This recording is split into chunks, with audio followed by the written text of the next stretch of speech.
KBS 손수아입니다. 네, 먼저 취임 100일 축하드리고요. 국내 정치 관련해서 질문이 아직 안 나온 것 같아서 질문 드리겠습니다. 어렵게 대통령께서 여야 대표 손도 맞잡게 하셨는데 국회에서는 강대강 대치 상황이 좀 아쉽게도 계속되고 있는 것 같습니다. 협치 물고 트는 게 이제 뭐 한 번의 만남으로 되진 않겠지만 좀 그 흐름을 어떻게 대통령께서 이어갈 계획 갖고 계신지 궁금하고요. 또 여야정 협의회가 이제 정례화되지 않았다 보니까 이게 좀 실효성이 있겠냐 이런 의문도 있는데 어떤 계획 갖고 계신지 질문드립니다. 지금 질문하신 내용이 정치의 거의 전부라고 할 수 있을 것 같아요. 예를 들면 뭐 주어진 권한을 가지고 공직자들을 지휘해서 해야 될 일, 하면 좋은 일들을 찾아서 또는 만들어서 열심히 잘하면 되는 건 그건 행정이지 정치가 아니잖아요. 그리고 정치의 가장 극단적인 모양은 선거죠, 선거. 선거가 끝난 지 얼마 안 됐잖아요. 한쪽은 권력을 잃었고 한쪽은 권력을 새롭게 취했죠. 다 낯설고 또 부딪히는 면이 날카롭고 또 정서적으로 서로 사나운 상태인 것 같습니다. 특히 이번 정권 교체는 내란 극복 과정과 동전의 양면이지 않습니까? 근데 이 내란이라고 하는 거는 나라의 근본에 관한 것이어서 쉽게 무마되거나 덮어지거나 또는 쉽게 뭐라 그럴까요? 적당히 타협할 수 있는 요소가 못 되죠. 그래서 국회에서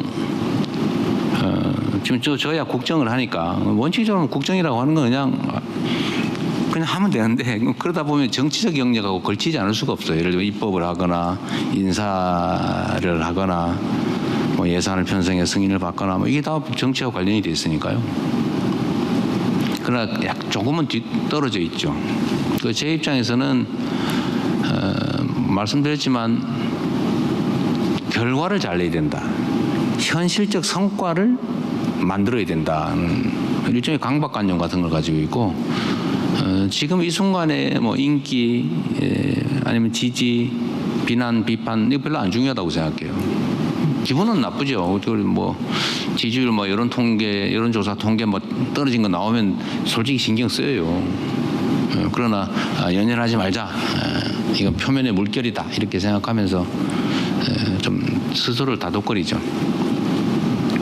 대통령은 민주당 출신이긴 하지만 대한민국 주권자를 대표하는 거고 대한민국 주권자는 파란색 좋아하는 사람도 있고 빨간색 좋아하는 사람도 있고 회색 좋아하는 사람도 있고 다 싫어하는 사람도 있고 그러잖아요. 그들이 다 대한민국 주권자니까 저는 모두를 대표해야 된다라고 생각해요. 쉽지는 않지만 그러면 저는 여야가 좀 상식에 부합하는 합리적 결론에 이르면 좋겠다. 그리고 그 과정도 합리적 경쟁을 하면 좋겠다. 잘하기 경쟁. 누가 더 잘하나? 누가 국민들에게 더 인기를 얻나? 누가 국민들의 삶을 더 많이 개선하고 그래서 누가 더 국민들에게 더 지지받나? 이런 경쟁을 하면 좋겠는데 안타깝게도 현실은 반대죠. 누가 더 상대를 더 압박하나? 이게 남아있는 것 같습니다. 그래서 저는 장동혁 대표를 만났는데 그때도 표현했지만 생각보다 유연하시네 그 생각이 들었어요. 대화가 되겠는데 그래서 되게 즐거웠는데 여의도 가니까 또 아닌 것 같아요.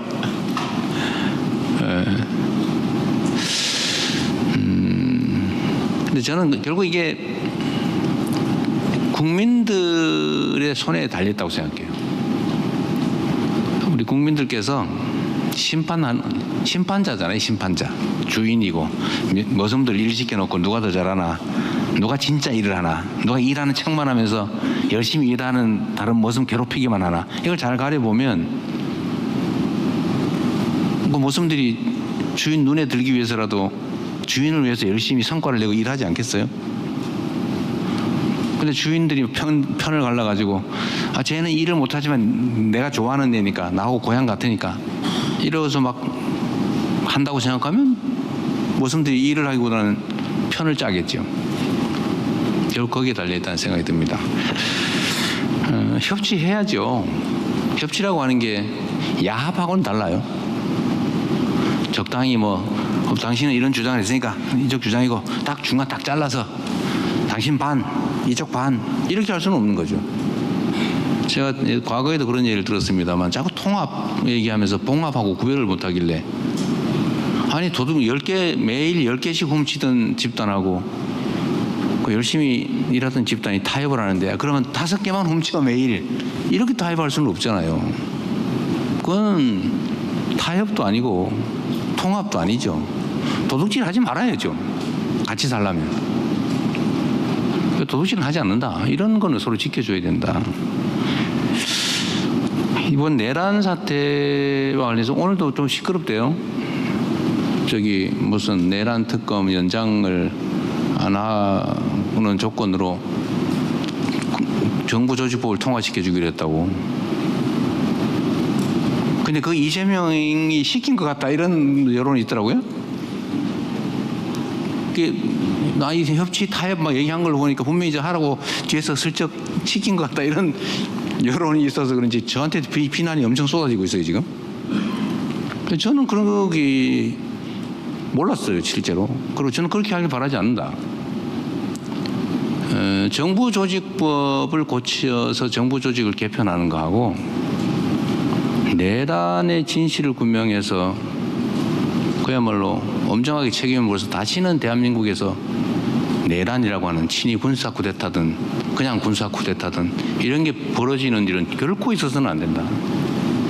라는 이 당위하고 어떻게 맞바꾸냐라는 게 제 생각이에요. 아니 불편하긴 하지만 솔직히 약간 더 효율적으로 일을 하자는 거지 정부적 개편 안 한다고 일 못하는 거 아니거든요. 그냥 하면 돼요. 그런데 내란의 진실을 규명해서 철저하게 진상을 규명하고 상하는 책임을 물어서 다시는 못하게 이런 거 꿈도 못 꾸게 만드는 거는 아주 민주공화국의 본질적인 가치 아닙니까? 그거 어떻게 맞바꿔요? 그런 건 타협이 아니죠. 저는 그런 걸 원하지 않습니다. 그런 거는 협치도 아니죠. 그냥 제가 참으면 되죠. 정부 조직법 좀 천천히 하면 되고 그 패스트 트랙 하면 6개월이면 되잖아요. 6개월 후에 하면 되죠. 한 달 후에 하나 6개월 후에 하나 뭔 차이겠습니까? 그래서 저는 협치라고 하는 게 무조건 그냥 적당하게 그냥 인정하고 봉합하고 그런 거하고는 다르다고 생각해요. 타당한 요구 주장을 수용한다. 제가 아까 50억 얘기도 했는데 저는 아니 그 큰 의제도 아닌데 장동혁 대표가 얘기하길래 그때 사실 마음 먹었어요. 해야 되겠네. 그 전까지는 이거 원칙에 어긋나는데 이게 사실은 그것 때문에 주가가 떨어졌다고 주장도 있지만 사실은 주가는 하루 종일 올라갈 수 없어요. 가다 쉬었다 가는 겁니다. 지금 딱 쉴 때가 된 거예요. 쉴 때 원래 3분의 1 정도 조정을 받거나 심하면 3분의 2까지 떨어져서 조정을 받는데 이번에 위에서 견디고 있잖아요. 이거 엄청난 강력한 조정 국면이거든요. 반드시 올라갑니다. 내 판단으로는. 그래서 상관없다. 난 분명히 50억 그거 그냥 놔둘까 말까 고민하다가 그날 장동혁 대표가 말씀하시길래 그래 이런 걸 하나 이런 건 들어줘도 되겠네. 결과 영향이 없으니까 약간 재정적 부담이 조금 늘어나긴 하지만 주식 투자자도 원하는 바고 그래서 이제 그런 건 할 수 있죠. 정책이 가는 거. 정책은 진리가 아니니까요. 정책은 정치적 결정이니까. 근데 그거 말고 본질에 가는 거는 근데 지금은 본질을 놓고 다투는 국면이라 쉽지가 않기는 합니다. 그래도 끊임없이 노력해야죠. 정책 협의해야죠. 여야가 공약한 거 똑같은 거 너무 많아요. 저는 선거 때마다 느끼는 건데 선거 막바지에 가면 공약이 다 똑같아져요. 좋은 건 서로 다 하겠대 뺏겨가지고 정책 공약에는 저작권이 없는 거니까요. 그거 바람직하죠. 다만 지키냐 안 지키냐 차이가 있을 뿐이지. 그래서 공통공약 이행을 위한 정책 협의 빨리 합시다. 우리한테도 필요하고. 제가 그랬죠. 똑같은 결론이라면 정책 부분에 관한 거면 원래 우리도 주장하고 저쪽도 주장하는 거면 저쪽이 주장해서 한 걸로 하자 그냥. 굳이 우리가 먼저 주장했다고 말하지 말고 야당이 요구해서 우리가 한 걸로 하자. 그럼 야당은 성과가 되고 우리는 결과를 만든 거 아니냐.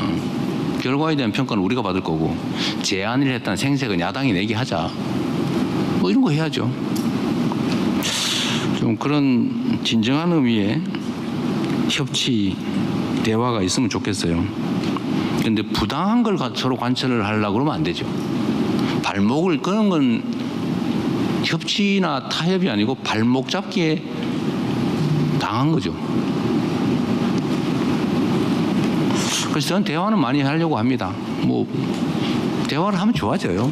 서로 막 밉다가도 얼굴 보면 좀 달라요. 그래서 제가 장동혁 대표님한테도 그런 말씀을 드렸죠. 제가 여의도에 갔더니 정치인들은 낮에는 싸우더라도 밤에는 따로 만나가지고 허허 웃고 낮에 미안합니다.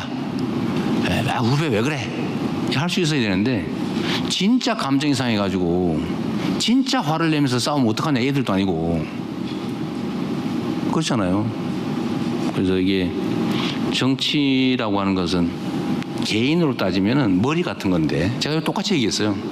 머리 같은 건데 이 사람이 이 생각도 했다가 강으로 갈까? 바다로 갈까? 막 고민하다가 에이 산으로 가자. 할 수 있는 거잖아요. 이게 유연함이죠. 사람이 그래야지 이 생각, 저 생각할 수 있는 거죠. 어떻게 맨날 바다 생각만 합니까? 그런데 바다 생각만 하고 산 생각이나 강 생각을 절대 안 하는 이런 사람은 우리는 과학적으로 뭐라고 말을 해요. 여기서 말하기엔 좀 그래서 말을 안 하는 건데 아는 사람인데 웃으시는 분은 아는 거죠. 사회도 마찬가지다. 우리 사회의 머리 역할을 하는 게 정치 아닙니까? 이 주장 저 주장하고 막 다투다가 하나 결정하면 그냥 가고 또 뭐 새로운 생각 가지고 막 논쟁하고 이게 정상이지. 한 생각만 해가지고 그대로 가면 그게 그 사회가 정상적이겠어요. 그 정치 역할은 원래 그런 거다. 그래서 자유롭게 생각하고 대화하고 그냥 수용하고 그 야당이 주장하는 걸 제가 받아서 하면 그 결국 제가 하는 거죠. 근데 일부에서는 그런 거 있어요. 하려 그러다가 저쪽이 하자니까 안 한대요. 자기가 주장하다가도 이쪽이 한다고 하면 안 해요. 못하게 해. 제가 많이 봤어요. 그거는 정치가 아니죠. 생떼. 어린아이 같은 유치함이죠. 좀 우리나라 정치도 조금 어른스러워지면 좋겠습니다. 뭐 저도 노력해야 되고요. 앞으로는 점점 길이가 짧아질 테니까 네. 최대한 여러분의 질문 시간을 뺏지는 않도록 하겠습니다. 자, 그러면 지금부터 잠시만 주목해 주시기 바랍니다. 제가 구독자분들을 위해서 선물 하나를 준비했는데요. 제가 항상 여러분들께 드리는 말씀이 있습니다. 뉴스만 평소에 잘 챙겨보셔도 돈이 되고 돈을 벌 수 있다라고 말씀을 드렸는데요. 여러분들은 여기 보시는 삼성전자 뉴스를 보고 어떤 생각이 드세요? 아니면 정치인들의 뉴스, 날씨 뉴스를 보고는 어떤 생각이 드시나요? 그냥 뉴스만 보고 끝내는지 아니면 이 뉴스를 어떻게 이용할 수 있는지 이 부분을 고민하고 계시는지를 되물어보고 싶습니다. 그 이유가 뭐냐 하면 제가 지난번에 여러분들께 뭐라고 말씀을 드렸었죠? 지금은 반도체 섹터를 눈여겨보셔야 한다고 말씀드렸습니다. 그리고 나서 이런 썸네일들 뉴스를 통해서 많이 보셨을 겁니다. 반도체 내용이 이슈가 됐을 때 부자들은 어떻게 생각한다? 반도체 관련주들은 뭐가 있는지, 어떤 종목이 가장 좋은지, 어디에 투자해야 돈이 몰리는지 자연스럽게 생각한다고 제가 말씀을 드렸죠. 그 이유가 뭐냐 하면 부자들이 봤을 때는 이슈가 곧 돈으로 이어지고 그 이슈가 나에게 돈을 벌어준다는 경험적 확신이 있기 때문에 부자들은 항상 이런 사회적 이슈를 관심 있게 챙겨본다고 제가 말씀을 드렸습니다. 이번에도 마찬가지인데요. 제가 지난번에 시청자분들과 함께하는 주식으로 수익 내기 이벤트를 진행했었죠. 당연히 100% 무료로 진행을 했었고요. 여기 보시면 아시겠지만 제가 지난번에도 구독이라고 보내주신 모든 시청자분들께 반도체 관련주 중에 가장 크게 급등할 딱 한 종목, 많은 종목도 아니라 한미반도체 한 종목을 여러분들께 추천드렸어요. 그러면서 여기 나와 있는 대로 정확히 얼마에 매수해야 하는지 그리고 수익률이 어느 정도 나왔을 때 팔아야 하는지를 이런 부분들까지 여러분들에게 정확히 알려드렸었는데 지금 실제로 어떻게 되었다? 오른쪽을 보시면 아시겠지만 제가 지난번 문자 발송으로 이 한미 반도체를 소개해드리고 나서 실제로 이렇게 5배 이상 어마무시한 상승이 나왔습니다. 100만 원만 투자를 했어도 무려 500만 원이 넘는 수익금이 생긴 거죠. 그래서 당시에도 굉장히 많은 분들이 제가 드린 이 한미 반도체로 수익을 내실 수가 있으셨을 텐데요. 다시 한번 축하드린다고 말씀을 드리겠고 이번에도 마찬가지입니다. 앞으로도 2024년, 2025년 계속해서 기대해볼 섹터는 AI입니다. 그 중에서도 AI 반도체는 그 누구도 부정할 수 없는 미래성장 산업입니다. 그러면 우리가 어떻게 생각해 볼 수 있을까요? AI 반도체 종목 중에 앞으로 크게 대장 역할을 하면서 10배 이상 급등할 수 있는 텐베고 종목을 지금부터 열심히 추적해야 한다는 겁니다. 큰 돈을 투자하지 않더라도 월급의 일부분 아주 소액이라도 이 종목을 모아가야 수백 %의 수익률을 손에 쥘 수 있는 것이죠. 지금 여러분이 보고 계시는 이 유튜브 또한 AI 반도체와 아주 밀접한 연관이 있고 반도체야말로 대한민국의 핵심 산업으로 앞으로 더더욱 시장은 성장할 수밖에 없습니다. 그렇기 때문에 제가 이번에도 뭘 보내드리고 있냐면 지난번과 똑같이 구독이라는 문자를 보내주시면 제가 AI 반도체 관련주 중에 앞으로 대장주 역할을 하면서 주가가 가장 크게 급등할 한 종목을 여러분들께 문자 발송으로 종목명과 사고 파는 시점을 모두 알려드릴 건데요. 그 문자를 받고 여러분들이 주식으로 돈 버는 연습을 한번 해보셨으면 좋겠고요. 혹시라도 나는 주식을 하지 않는다 하시는 분들은 주변에 주식하시는 지인분들에게 말씀을 해주셔도 되고요. 아니면 연세가 있으셔서 투자가 어렵다 하시는 분들은 이 종목을 자녀분들에게 한번 사봐라. 이걸로 한번 수익을 내봐라. 이렇게 조언을 해주실 수도 있는 거겠죠. 그래서 지금 이 영상을 보시는 시청자분들 중에 나도 이번 종목이 좀 궁금하다 하시는 분들은요. 누구나 상관없이 그리고 어느 시간대나 상관없이 부담 없이 010-2514-5930번으로 구독이라는 문자 보내주시면 제가 이번에도 똑같이 무료 추천 급등주 문자를 보내드리겠습니다. 이해되시겠죠? 제 번호 010-2514-5930번으로 구독이라는 문자 보내주시면 여러분들이 직접 이슈를 통해서 돈 버는 연습을 해보실 수가 있는 거고 제가 돈을 받는 것도 아니고 투자를 대신해 드리는 것도 아니기 때문에 부담 없이 신청해 주시면 되는 겁니다. 그리고 수익이 나면 저는 다른 것은 하나도 바라지 않습니다. 제 채널에 구독, 좋아요 한 번씩만 눌러주시라 이렇게 다시 한번 말씀을 드리겠습니다.